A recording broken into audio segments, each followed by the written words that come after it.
finding places back in the canyons to sit and draw and write what was coming out in those moments.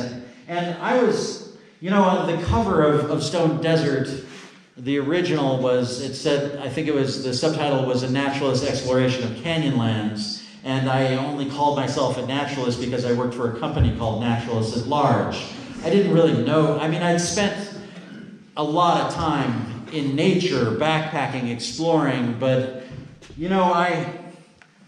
when I look at this journal, that's not a crow. But I wrote crow. I'm sorry. I was trying to figure things out. And which, when we decided to go to Torrey House Press with this and say, let's reprint this journal, I was all for it, but it really makes me nervous. Who wants their journal from their 20s seen by any other living human being? What kind of mistakes is one making in their 20s? It's all there.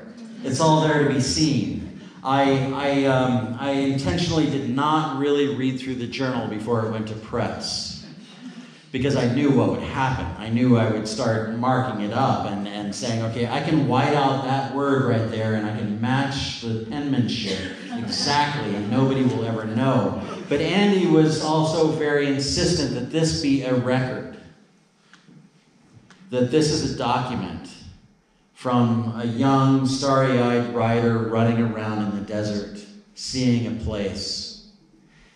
It was not to be altered. And so the journal was reprinted. The format we came up with, the night of the whiskey bottle, which it was the entire bottle, yes. And we were amazingly lucid, as I remember, all the way through the experience. Although we came up with some brilliant ideas like, well, let's make a pop-up book. So when you open it, an arch will rise up. I think that would have been great. But the idea was to preserve this moment, to preserve this journal, and I did figure things out as we went. I figured out that wasn't a crow, that this is the talon and the wing of a raven. This was a book of me learning, and this was a journal of me learning,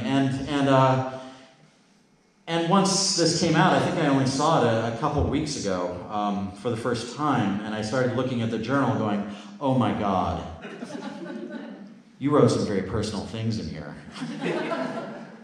I'm hoping nobody really reads this.